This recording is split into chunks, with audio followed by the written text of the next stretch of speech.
Thanks everyone for being here. My name is Jorge Medina and I'm the Partner Manager for Defense and Public Safety on ESRI's National Government team.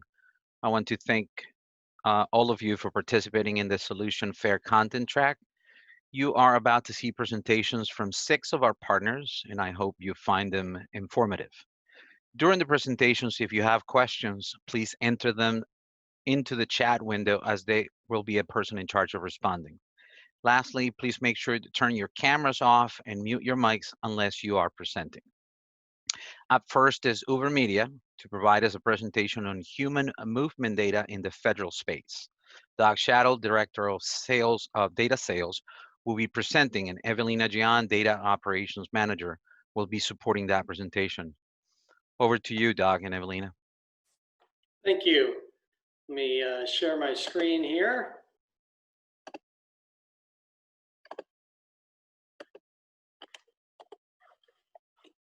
Excellent. Okay, everybody can see the screen. As Jorge mentioned, my name is Doug Shadow. I'm the VP of Data Sales for Uber Media. With me is Evelina Jung, who is our Director of Analytics and Data Solutions. Today, in a very short 10 to 15 minutes, we're going to give a brief overview of Uber Media, talk about what is mobile location data or human movement data, and discuss some use cases in both the federal as well as state and local and international government space. We've been in business for about 10 years. We started out as an app publishing company and then added in advertising for mobile applications, primarily to smartphones and other smart devices. And then in 2015, we added in mobile location data, the human movement data, as a key piece of our data sets. And recently, or 3 years ago, I'm sorry, joined the ESRI Partner channel. Human movement data at its most basic format is information about where people are located throughout the day, both in a historical and an ongoing manner.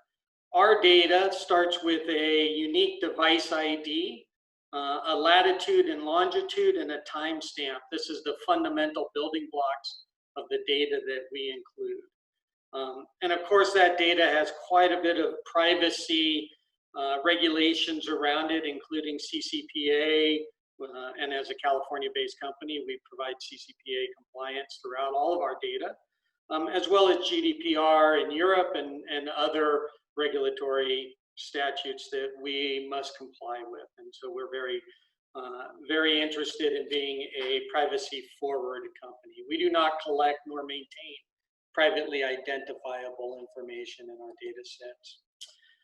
The key differentiators for Uber Media in our data is both the quality of the data. We have a huge amount of global mobile location data, and then the usability of that data. So we pull together a great quantity of data, make sure that it is highly accurate, highly precise, and then we provide it in very usable formats, including straight into ESRI usable formats. The data itself comes from multiple formats. Some of it is from data that we get on a first-party basis, either in our apps or with our partners who are using our SDKs. Much of it is coming from third parties where we license that data for resale. And then some of that data also comes through us from our work as the mobile demand-side advertising platform. On a daily basis, we bring this data together, we conflate multiple data sets, we dedupe them, we pull out fraudulent data, we pull out data that is imprecise or are in hotspots such as the middle of the country or the center of a city where we see millions of devices. We remove those. And what we're left with is a very high quality mobile location data set that is updated daily. To give you an idea, we're seeing about 800 million devices on a global basis, about 250 devices in the US on a month, 250 million, I should say, and 800 million globally. very large data sets, and from those data sets, from that base data, we create a lot of data sets such as where do people live and work, where do they travel to and from, what locations do we see them visiting very often, what is the transportation patterns of that data, what are the device characteristics of those devices that they're using, what locations are they shopping in or visiting. Many of these data sets can be used directly with our government customers. And we deliver that data in a number of means, either as a direct daily feed or a scheduled feed to our customers who need it in that manner. We create dashboards as well as self-service SaaS and data as a service platforms. We have an API integration, and we often do quite a bit of project work for our customers, as well as create custom data sets for our customers and for our partners. We are a ESRI partner.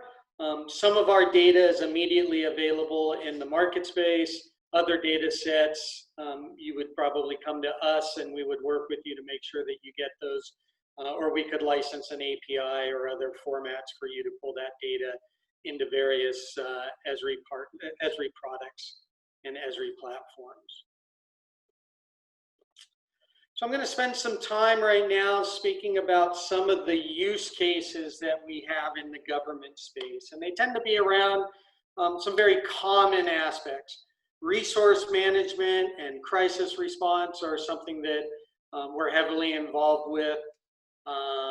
Things such as where do we provide vaccination centers? What is the close contacts that are going on in my region, in my market, in my DMA, in my state, in terms of COVID-19 analysis?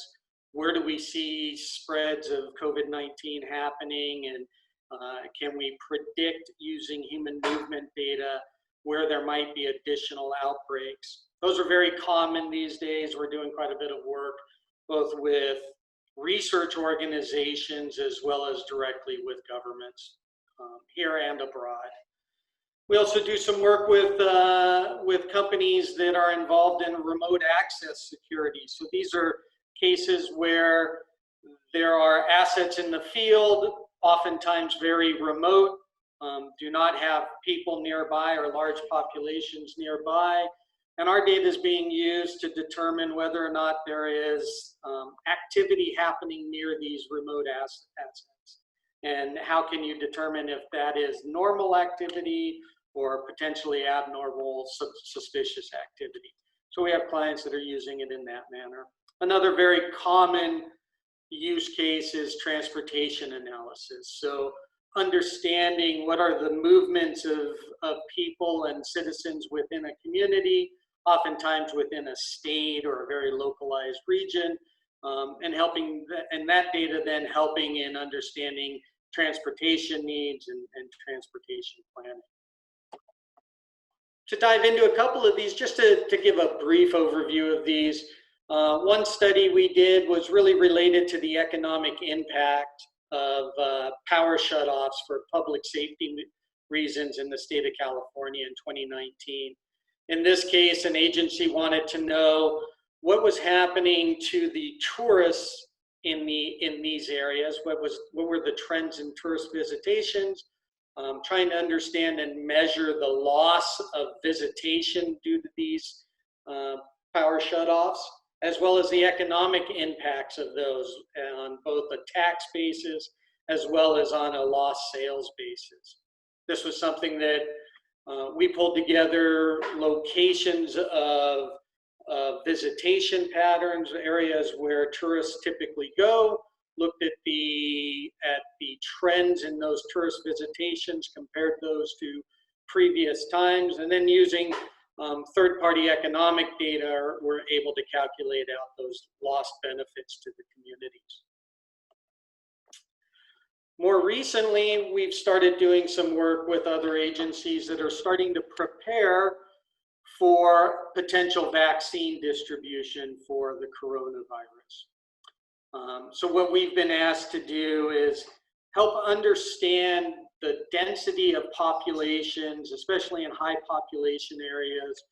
Where are these people tending to go spend their time, either shopping or for other errands, so that we can start identifying potential distribution locations, whether that might be a Walmart or a CVS or other distribution centers beyond just your typical doctor's offices or other medical facilities.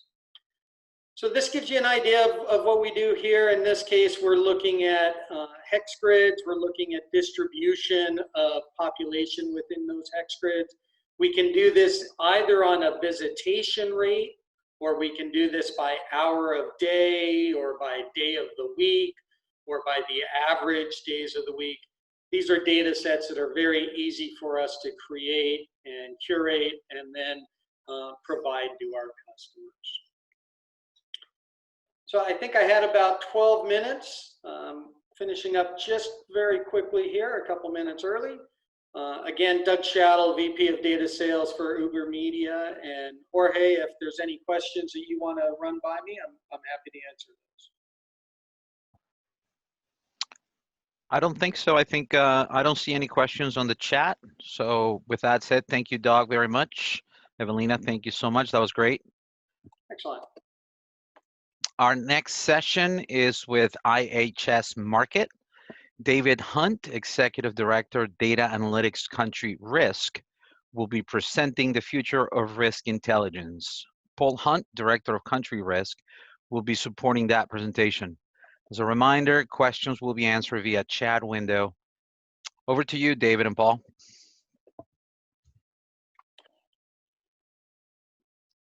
Thank you. Hey, so everyone should be seeing my screen now, I hope. Yes, we can see it clearly. Okay, great. So thanks for the introduction. I'm David Hunt. I'm an Executive Director at IHS Markit. So we're a very long-standing gold partner of ESRI, and we've got many years of very close ongoing cooperation, developing originally out of our very large energy data business. But today I'm going to be outlining some of the core capabilities of our risk intelligence business that are readily exploitable in the ArcGIS platform. Our services do go quite far beyond this content, including customized intelligence collection, threat assessments, scenario analysis, integrity investigations, and risk quantification. I'm going to focus on some core content sets today. For more details on any of our services, we will provide our contact details at the end of the presentation. Okay, so who are IHS Markit? Well, at the heart, we're an information company. We've got expertise across the world's largest industries, and we use technology and data science to provide data, insights, and software to help our customers make better informed decisions.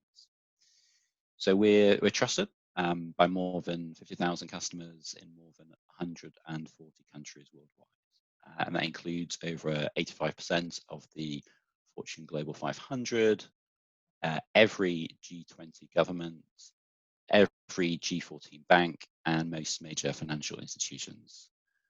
Our coverage is comprehensive, and we're organized around key industries, including agriculture, automotive, chemical, energy, finance, maritime and trade, and technology, media, and telecoms, as well as specific workflows such as economics, agriculture risk, engineering, operational risk, and regulatory compliance. A really broad range of information and data.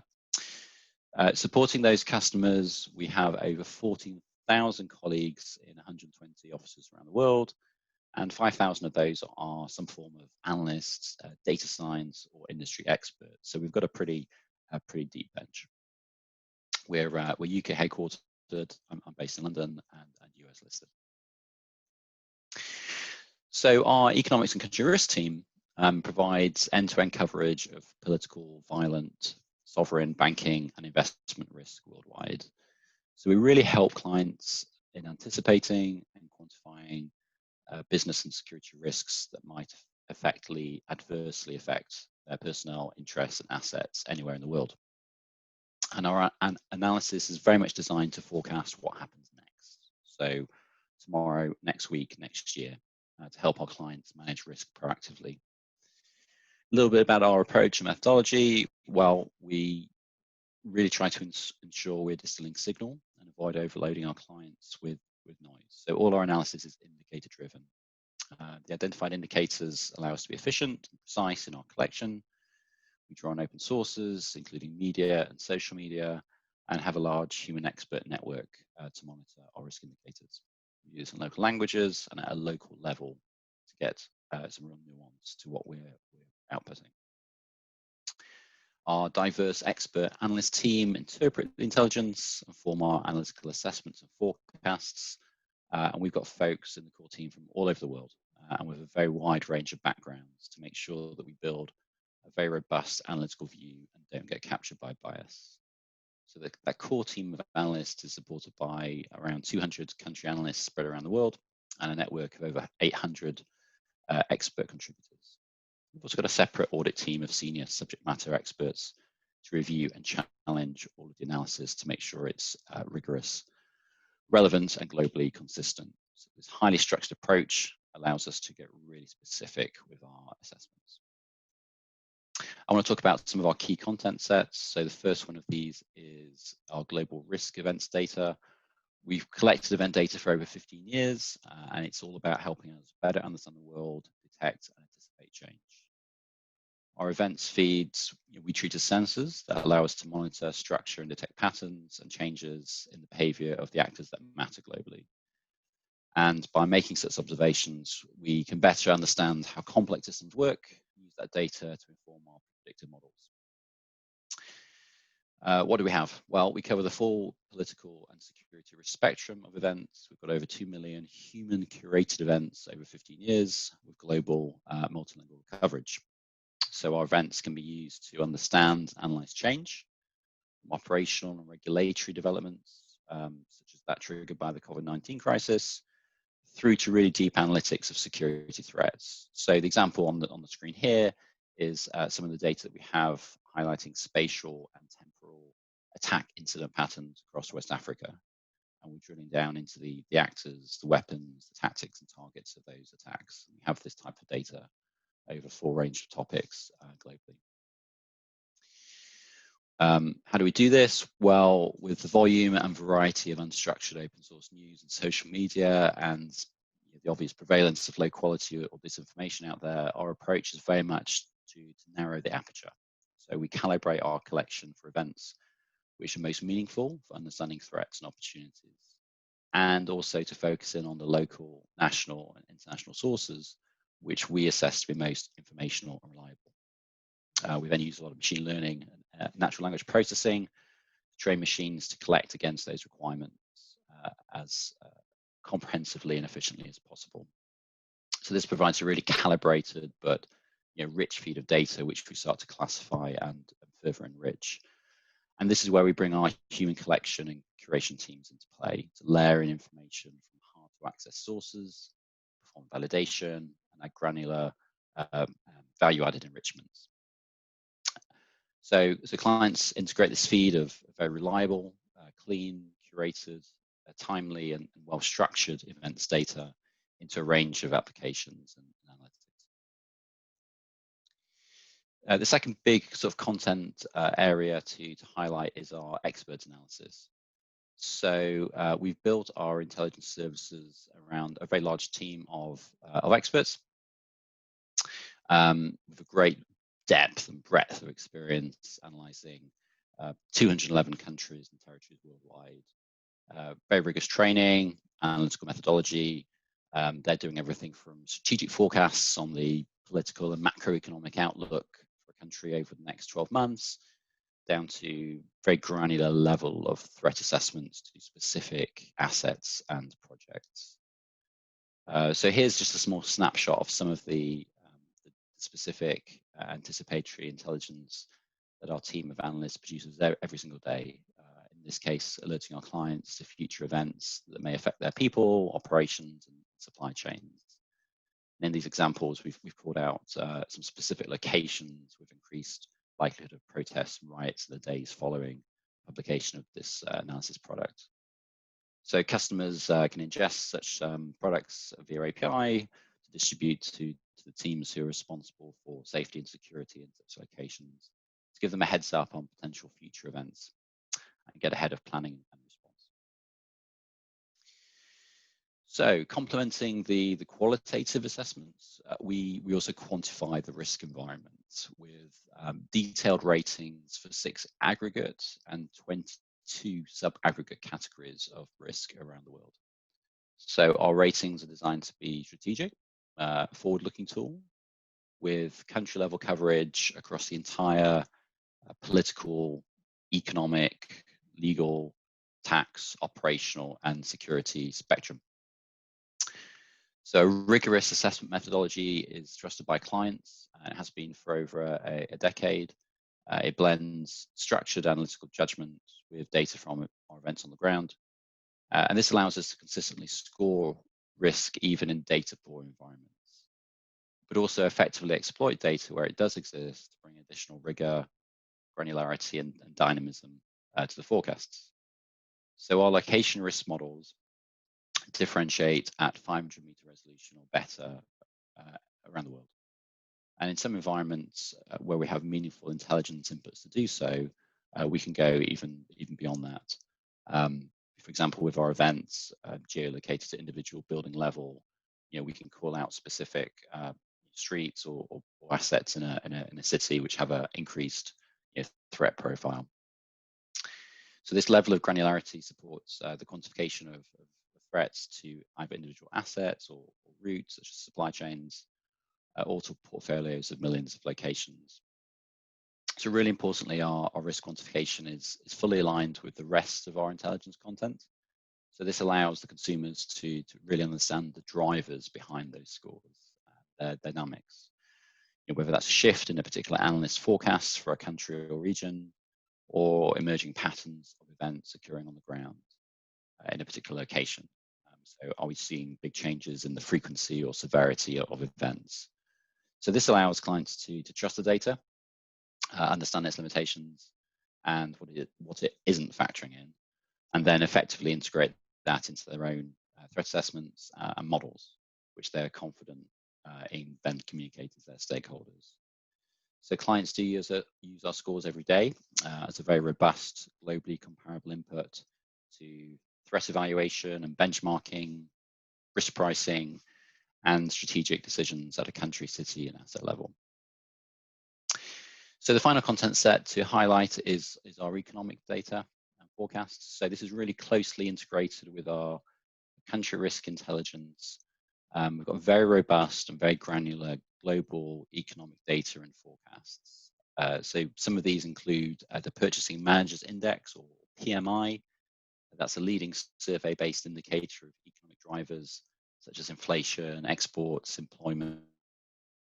So in terms of what David was talking through here, we have, in addition to all the country risk analysis, forecasts, and location data, we also have economic data that go along with it.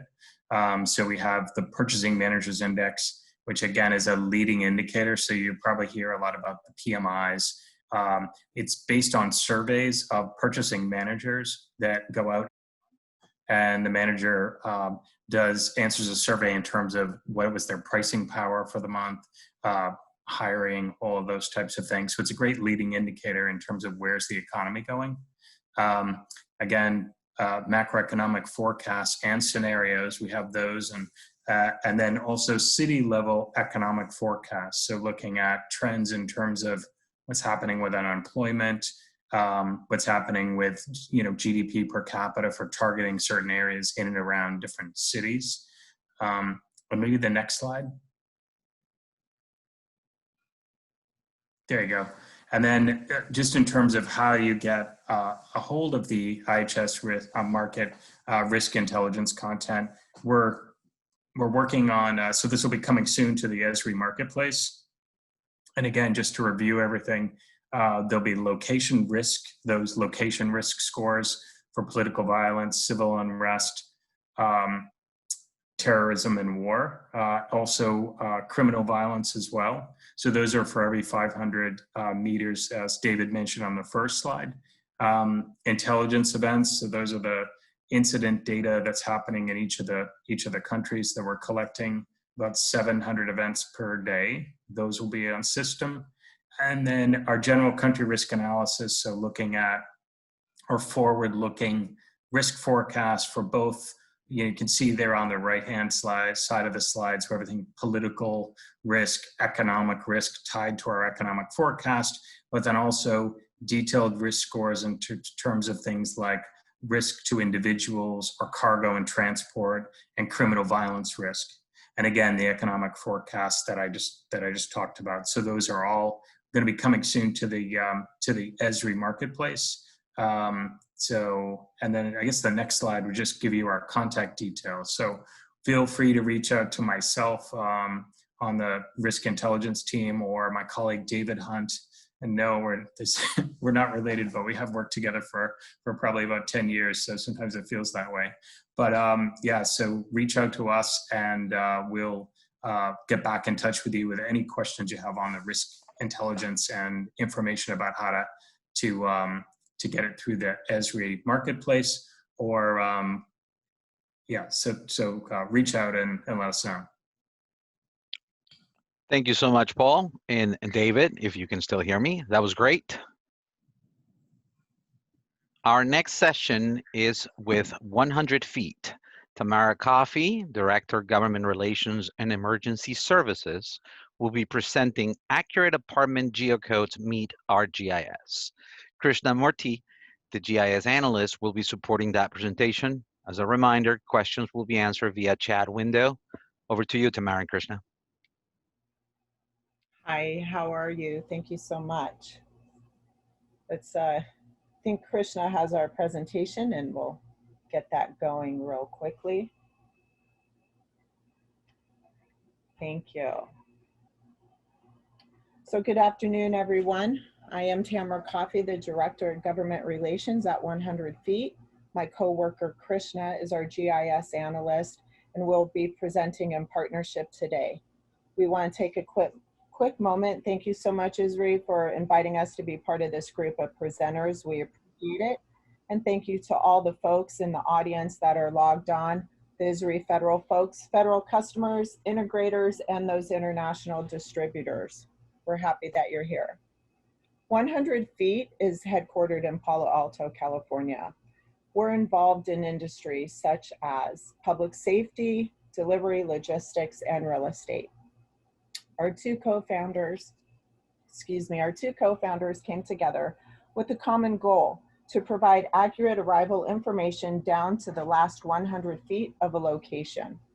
The problem that we are helping to solve is by providing this accurate apartment unit location information helps shorten arrival time by saving critical minutes up to 40%.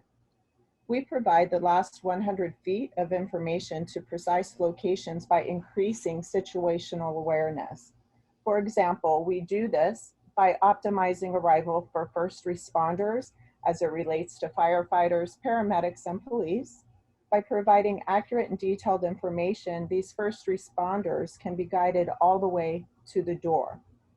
To the door of any multi-unit structure. This entails apartment units, college dorm rooms, hospitals, business office suites, and even senior living facilities. Any high density target hazard structure, we are able to collect all of that data and provide it in detailed information. Agencies across the spectrum can benefit from our data. As a recent potential use case, we had some discussions with folks from ICE at a regional office and DEA. They found our data and information to be potentially helpful as it comes to tactical operation planning if they were going to go serve warrants, for example. As it relates to DOD or military, we have so many military bases across our country. There's military housing and military police, so our data is helpful to them as well. And along the coastal lines of our country, we have a lot of maritime ports, and there's multiple agencies that work together like Coast Guard, FEMA, and CBP. And along those maritime ports, you have building structures, cargo container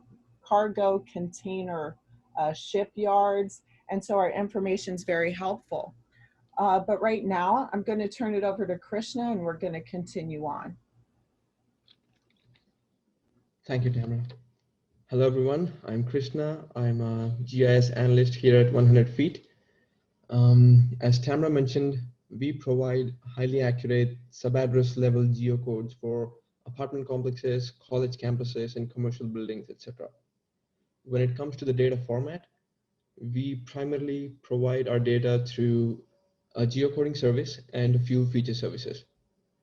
Our geocoding service allows users to search for sub-address level components like units, points of interest like swimming pools, basketball courts, and other things, while our feature layer basically allows users to access all the unit locations, all the building entrances, and parking locations in that apartment complex at the same time for any deep dive analyses.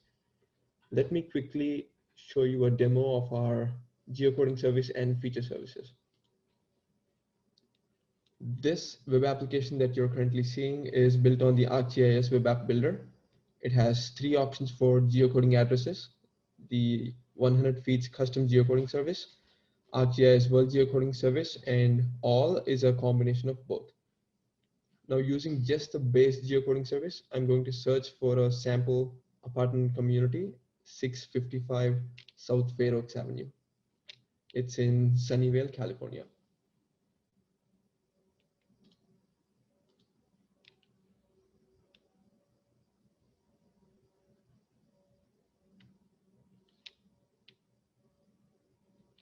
This is the apartment community, 655 South Fair Oaks Avenue. It's your regular apartment complex. That's about the vicinity of that community. It has 16 buildings in it, and each building has a name: building A, building B, building C, and so on. But all the buildings have the same street address, which is 655 South Fair Oaks Avenue. Now, using just the base geocoding service, I'm going to search for a few apartment units starting from A201, which means building A, unit 201. And we're going to search for a few apartment units just using the base geocoding service. That's B201, C201, and O201. As you can see, all the search results basically come back to the same geocoded location or the same interpolated location. And that's pretty common across all the mapping solutions out there.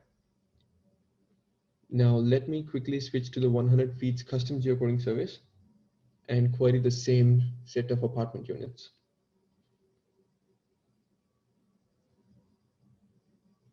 Voila. O201 is in that building in that corner of that community. A201 is in this building in this corner, while B201 is actually in the next building in that corner, and K201 is all the way across the community in that building in that corner. Let's pause and think about that for a moment.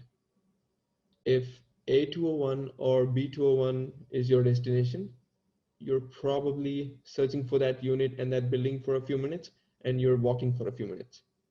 But if K201 or O201 is your destination, you're probably searching for a sitemap for a few minutes.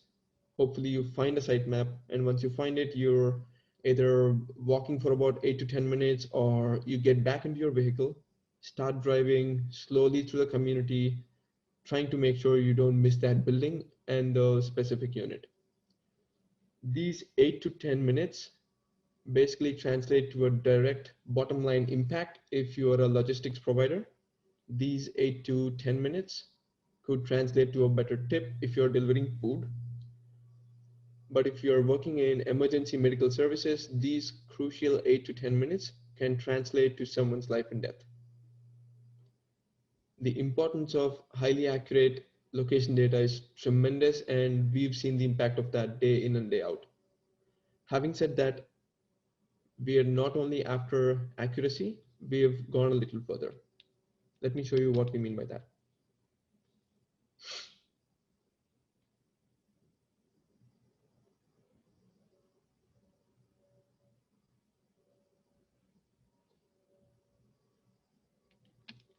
Our geocoding service in its REST endpoint not only responds with the unit's location, it also responds with the closest available parking point, the entrance point to that unit, and the location of the unit itself.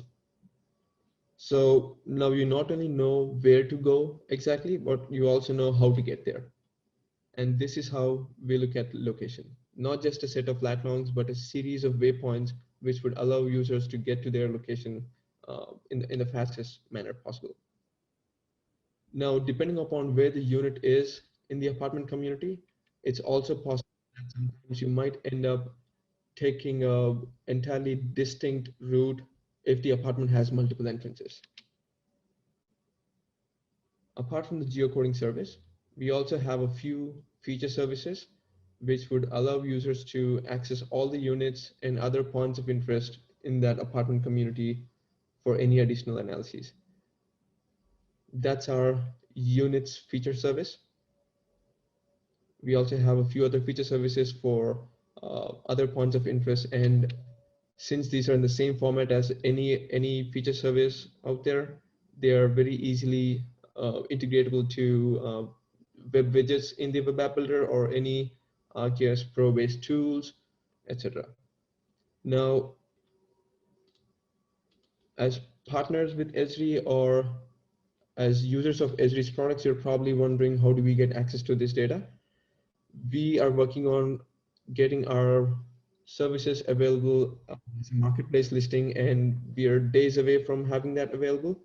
Once we are available on the marketplace, you can provision these services to your organization using partner user types, at which point your GIS admins and developers in your organization can consume these services, and it's up to their creativity to develop any kind of web applications, mobile applications around it, or even integrate them into ESRI's mobile app bundle like Survey 123, Collector app, so on and so forth.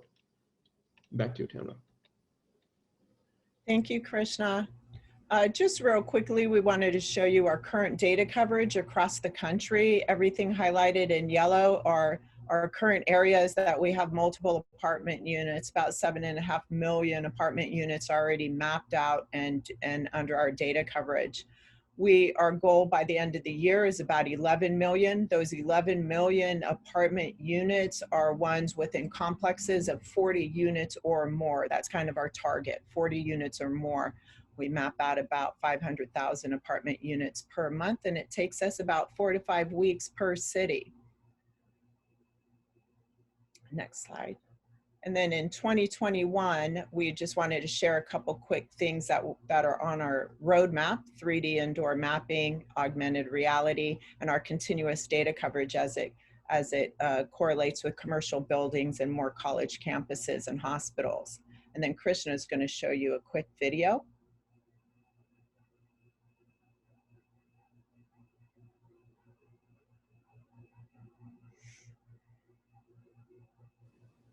As you can see, this is our data in augmented reality. When we pan the phone's camera, we can see the units and other points of interest in real time. Is my screen frozen? Can everyone hear me? Yeah, we can hear you. Yeah, okay, sorry. This is our data in augmented reality, and when we pan the phone's camera, we can see the units and other points of interest in real time. This is exciting for us because it changes situational awareness completely, and it takes it to an entire new level. And another exciting product that we have planned for the next year is our indoors.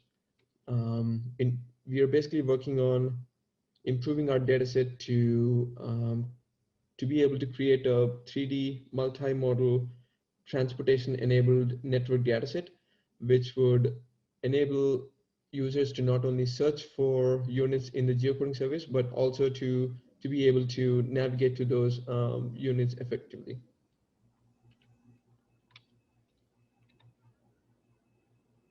And I think that's our last slide. We do have our sales@beans.ai email address.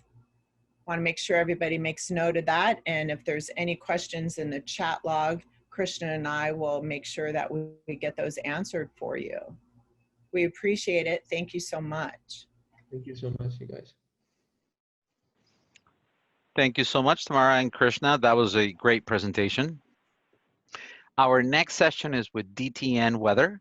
Matt Gaffner, Weather Solutions Expert, GIS, will be presenting how weather augments real-time apps. As a reminder, questions will be answered via chat window. Over to you, Matt. Yeah, thanks, Jorge. Again, I'm Matt Gaffner with DTN Weather. I'm a meteorologist by degree, but I've been doing GIS-related things, using ArcGIS tools for my entire 15 or so plus year career. So I could advance my slides. There we go. So DTN is a company, and we have kind of 4 product focuses: agriculture, energy. We do a lot with refined fuels and fuel terminals, financial analytics, things like Bloomberg. But then weather is really where my focus is, and that's where we really utilize all the ArcGIS products and services. So just a quick background on DTN. DTN's been around for a long time. Used to be kind of an agricultural company with the weather division, but after acquisitions of 3 big weather companies, we're more of a weather company these days when you break down the company by what all the employees are focused on. So I was with Weather Decision Technologies. It's possible that some people may recognize that name because we were an ESRI business partner for 14 years or so before the acquisition about 2 years ago. So I'm going to run through this slide. It's got a lot of words on it, but I think it's really important. But if you hang with me, we will get to some pretty pictures towards the end. So what I really want to do is explain kind of the weather data services that we provide, how we provide them, and what makes us different. I'll run through that, and then we'll kind of get to some better stuff. So currently, we use ArcGIS Server 10.7. We've got Portal in front of it, and all of our architecture is built out in AWS. We use the high availability ArcGIS Server CloudFormation templates that ESRI makes available so that we can provide real-time weather data quickly for kind of situational awareness and other kinds of decisions. We are an enterprise customer with ESRI, and like I said, we've been a business partner for quite a while. So on that ArcGIS server stack that we have, we've got 150 plus REST endpoints for all kinds of different weather data sets. The majority of the data sets that we provide are going to be real time. However, we do have some historical and a handful of forecast weather data services that we provide. As you probably noticed from all the companies that we've acquired, one in Australia, one in Europe, and then we've been based in Minneapolis for quite some time, that we are a global company. So one of the things that we've been doing throughout the acquisition is we're taking our long experience with providing weather data using ArcGIS Server in North America, really to all the data services that we have, all the global data services that we have from some of our new companies that we've acquired. So when I talk about the data services that we provide, I break them down into 3 kind of tiers, if you will. And those are going to be data services that are commodities, data services that DTN adds value to, and data services that are unique or proprietary to DTN. And any of the commodity level data services are going to come with a service level agreement. We've got a 24/7 support desk, and if we ever change anything with the data service on our ArcGIS server, we're going to let you know. And the reason this is important is because there are a lot of free weather data sets that are out there. There's things on the Living Atlas, there's things that you can scrape for free, but a lot of our customers that use our data services for real-time health and safety and alerting types of applications, their CTOs often won't let them use data that's freely available because they have to have some sort of contract, you know, to make sure that somebody's responsible for providing that data. So those types of data services are going to be things like National Weather Service watches and warnings, or we have equivalents of those products in Australia and Europe as well. Weather station data, fronts, these are all things that we don't originate, but we just provide via our ArcGIS server. We have redundant feeds of them. They're reliable, and they're also both map and feature services that come from the ArcGIS server. With the value-added products that we have, they're going to be quality controlled. They're going to be feature rich, and a lot of times they're time enabled. The most popular one that we have is going to be our radar products. We do a lot of work to remove things that aren't precipitation from the radar. There can be a lot of things that get into those those products, and I'll show some later, that if you weren't a meteorologist, you might think there's a big storm coming, when in reality, it's just a wind farm being picked up by radar. Then when we get into the proprietary types of data services that we have, they're going to be either from a partner or it's going to be something that comes from a unique algorithm that DTN runs. So lightning data is by far the most popular data service we have in this category. However, we do get that from several different partners we have around the globe. It's one weather data set that is actually kind of always in the private sector, where a lot of weather stations are more publicly available. We also have an algorithm to analyze where a tornado's been in real time and how much rainfall has fallen in near real time as well.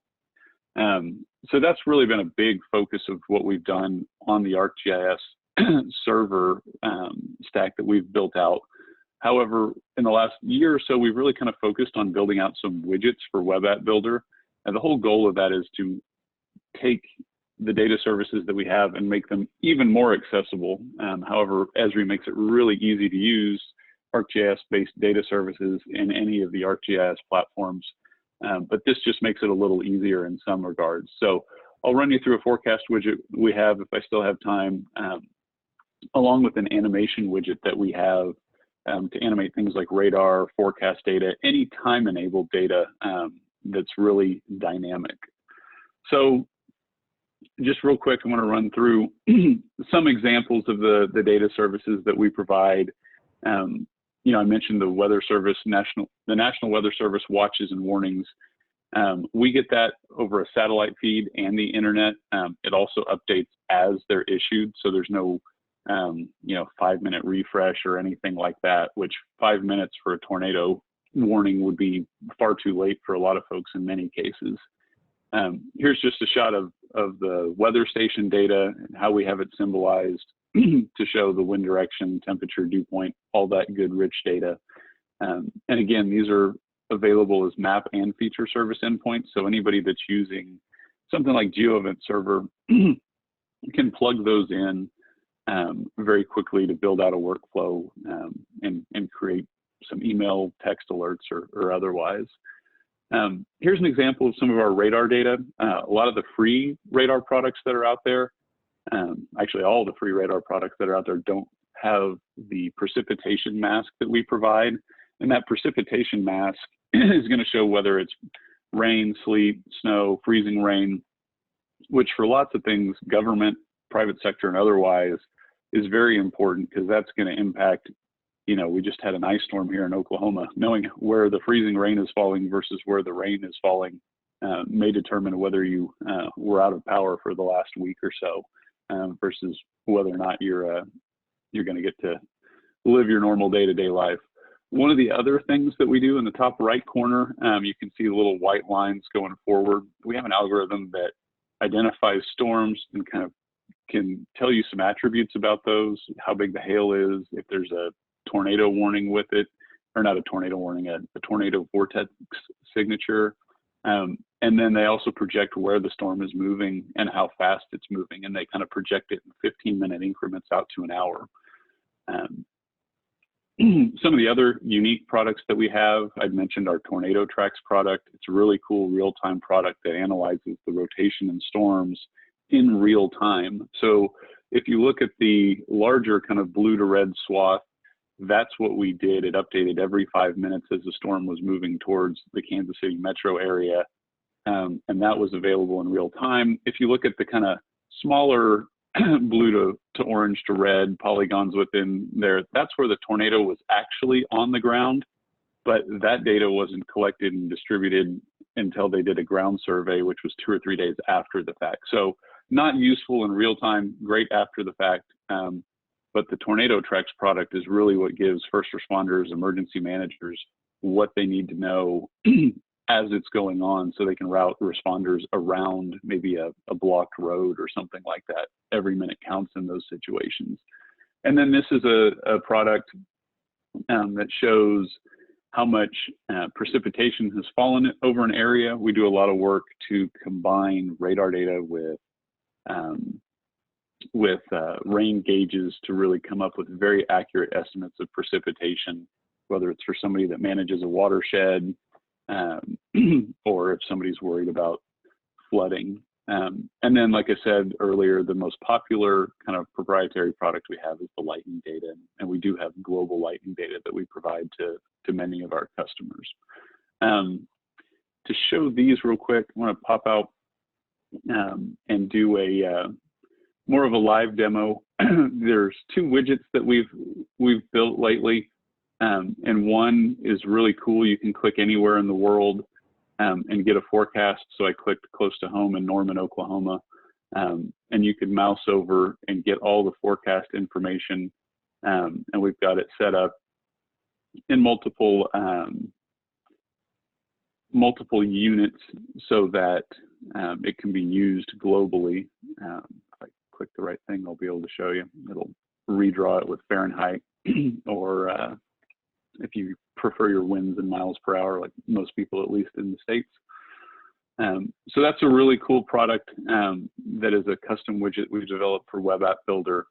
And then the other thing that we've recently released is a really cool widget for animating real-time data. There are some widgets for animating animating time-enabled data in the ArcGIS suite, but this is one that will cache the data so you can build fast, fluid animations.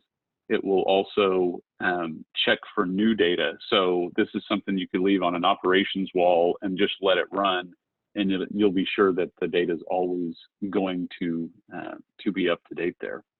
So with that, I think I've kind of run through everything that I had, and hopefully I didn't go over time. You did not. You did perfectly. Thank you so much, Matt. Great. Great presentation, by the way. All right, our next session is with quiet professionals, but they're having some technical difficulties. So John, are you able to present right now?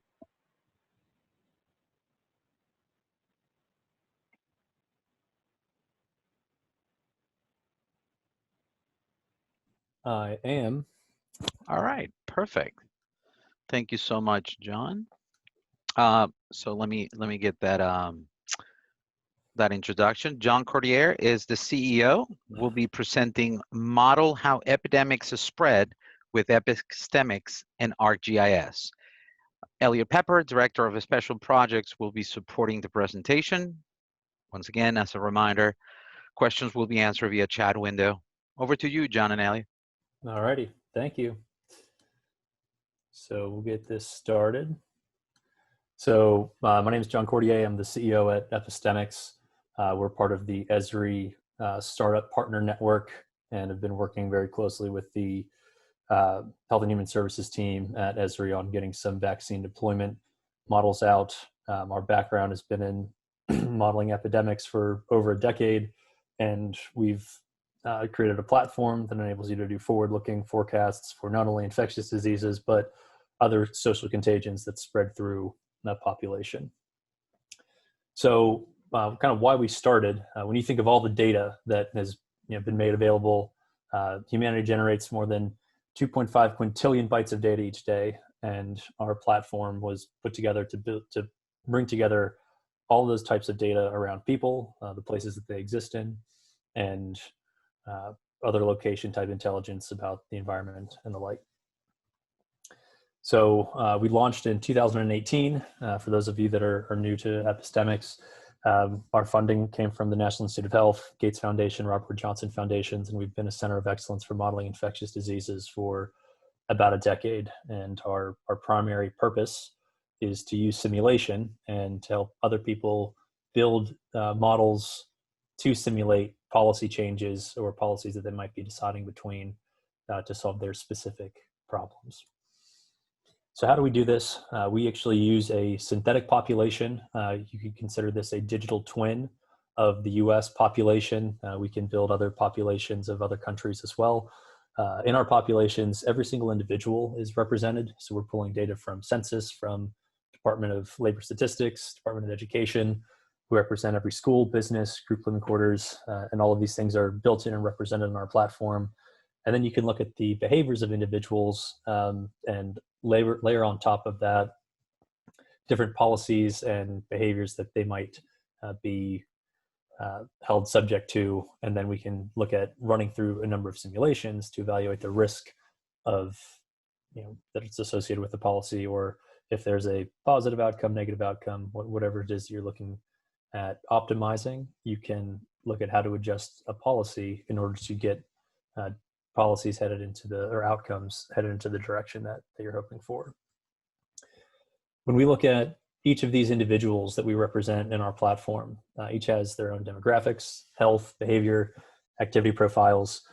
These aren't your exact names. These are all de-identified, but we take this information down to the census block level. So we're really looking at reconstructing population level phenomena from the bottom up.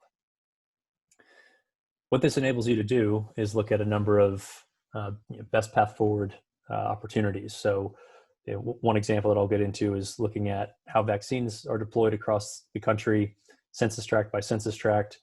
What's the right number of vaccines you need to hit? If you choose one vaccination policy over another, how's that going to impact the future trajectory of the epidemic? In addition to that, we take into account the contact patterns and contact matrices and can run other sorts of analysis with metadata out of our simulations that include details about each individual in that simulation, to include their age, race, and other demographics. So for our vaccine deployment strategy, so for each census tract across the country, we've been able to simulate what the epidemic would look like. We do this first by calibrating for the number of current cases. We run through, if there were no cases in each county, how many cases would the induction of one case lead to? From there, that gives us the effective R value. And with that R value, or the reproductive rate, we're then able to calculate the percentage of that population that needs to be immunized in order to prevent the outbreak from spreading in that particular area. What that enables us to do is take into account the number of people that need to get vaccinated, then the number of vaccines that are needed to vaccinate that population, to account for waste, to account for 2 doses for some of the vaccines, and also to account for the variation of social distancing policy or opening policies that either governors, county executives, or city officials are deciding between until that herd immunity threshold is reached. In addition to that, our simulations, we're able to do events as well. So if we do this event of the upcoming Super Bowl, we're able to look at, if their event happens, where infections of people that showed up at the event, where they happened, where they live, and then the subsequent infections that event caused. So you could extrapolate this out to any number of scenarios of a mass gathering. So if you're a professional sports team, if you're an event center, convention center, whatever it may be, you can understand the impact of opening, the infections at that event, but then the downstream second, third order infections that those would lead to. So our platform, it's definitely applications in health and human services, specifically in public health and preparedness.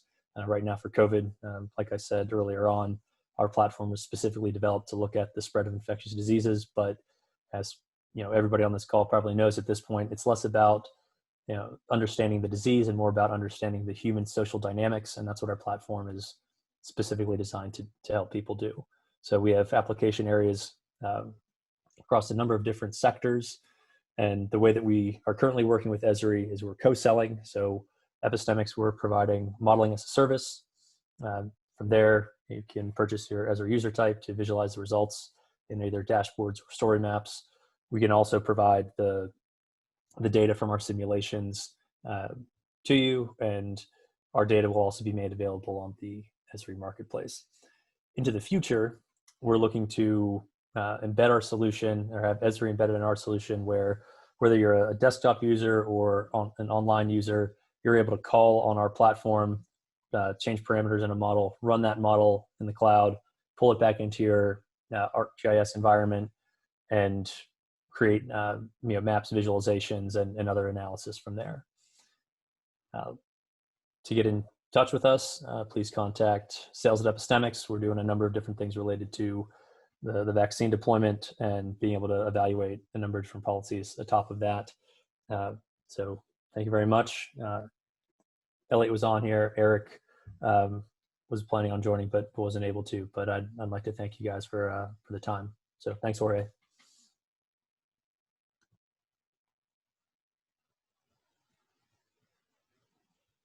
Thanks so much, John and Elliot. That was great. Our final presentation today would be from Quiet Professionals.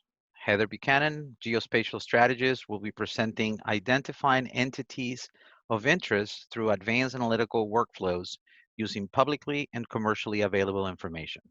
Scotty Grisham, Cloud Systems Integration Lead, will be supporting that presentation. As a reminder, questions will be answered via the chat window. Over to you, Heather and Scotty.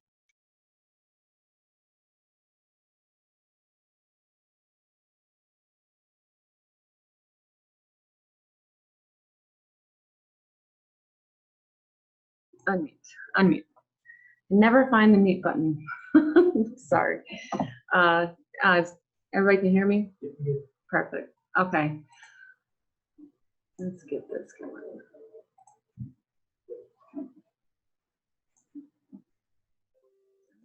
Okay.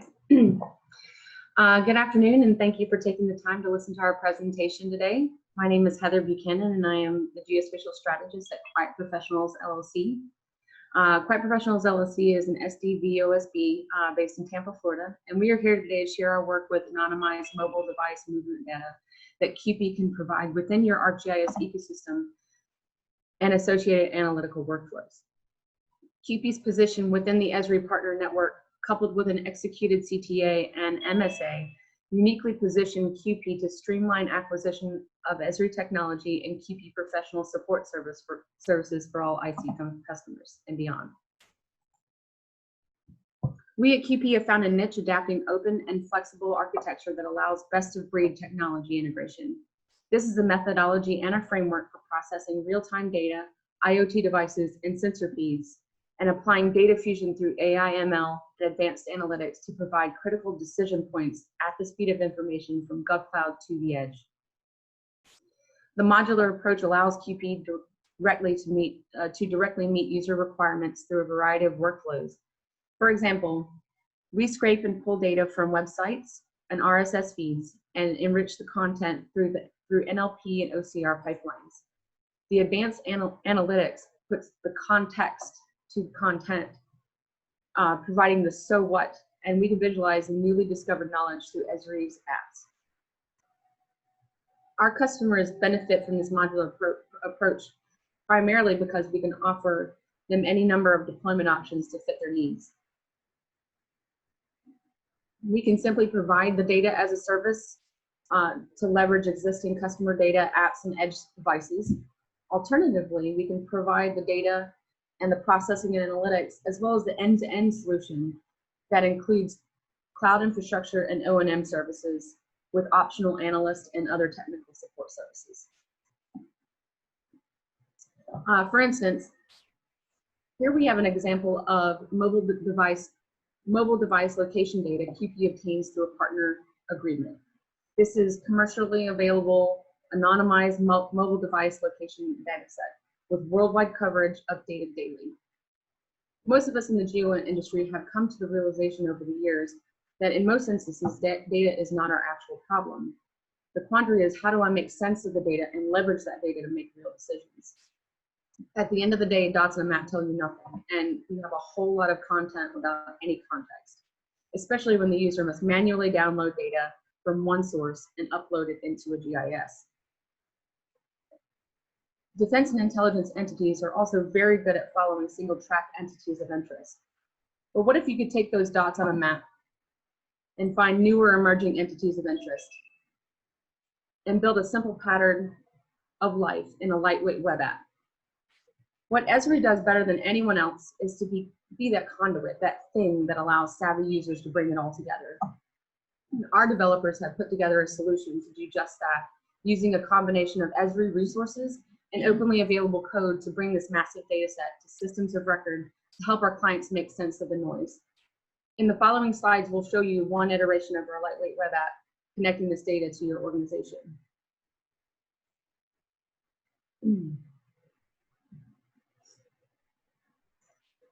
So here's the one version of our application that includes the sign-on button in the upper right-hand corner, allowing you to access your credentials to your RGS online organization and access your content.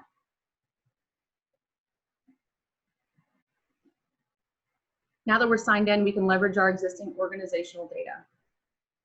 After clicking the add button, it brings up content based on tags that have been set, so it filters what is presented in the app for simplicity. You can select any of this content and drag and drop it onto the map. In this case, I added 2 locations of interest, the White House and the Russian Embassy.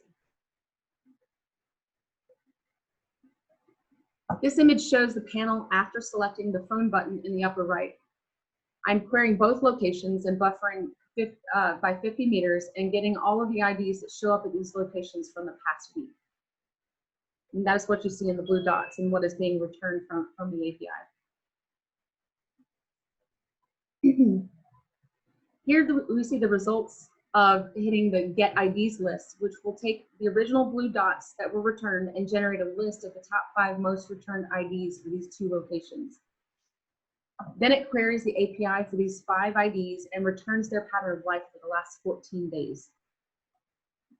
In our latest iteration of the app, we have added a save button on the dialogues so that once something of interest has been found, it can be saved as a feature service or appended to an existing layer within the organization.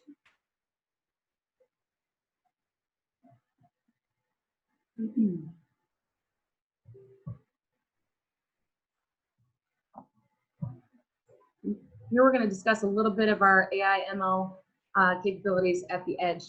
Daddy? Thanks, Heather. So as Heather's shown you, data volume is really our challenge. All the dots in the world don't tell us what we need to know. So employing AI to help process the data, help the human get their job done is really key. So time series location data of mobile devices, those data sets are very large. But training models to filter that data and make sense of it using cloud resources in the tune of dozens of CPUs, GPUs, or other large resources in order to train a model and deploy that model out to edge devices is a key attribute. And even though the data sets for training models are quite large, the resulting models are quite small and can work on small devices. So QP can extend the Cerebra Gray capabilities like Heather just showed out to edge devices that are a variety of sizes, all the way to handheld systems, for example, and leveraging Kubernetes architectures or other open architectures. So the customers have the choices on how to deploy these devices. There's even possibilities of using devices that employ field programmable gate arrays or FPGAs, which is sort of a firmware way of running the code to increase the speed and the power. But when you take devices and push them out to either near edge locations, which may be more like offices, posts, forward bases, and so on, or at the very edge where a human's carrying a small device in a tactical mode, or even an autonomous system carrying that, the environment where the device is now being processed much more quickly to allow humans to make very immediate decisions as opposed to waiting for processing that could be taking days or hours at the very most. So this tightens the OODA loop for the person and really enhances the human. So we've added technology to the humans to make things to make sense of those overwhelming data sets. So Heather, thanks for letting me say a quick word on the edge devices, and I'll turn it back to you.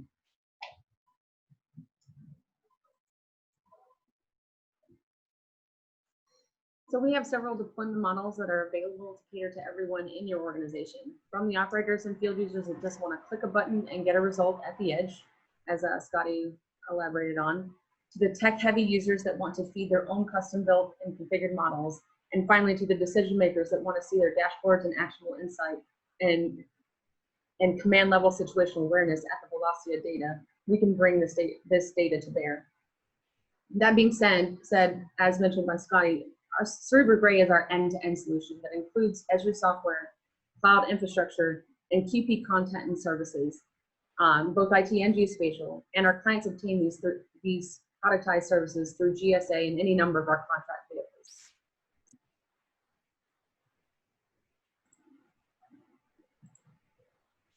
Our anonymized mobile device data service and associated apps will be available in ESRI's marketplace in the coming weeks. On this slide, you'll see a few of our major prime contracts and subcontracts that are available for simplified acquisitions. We have a CTA with ESRI that allows us to sell ESRI products and services. So if you have customers with difficulty purchasing ESRI software, we likely have a contract vehicle on which they may transact. And I will note that we have helped the SOF team transact over $1 million in software and services over the past year. And QP is open to discuss these options further and provide additional demonstrations of our capabilities.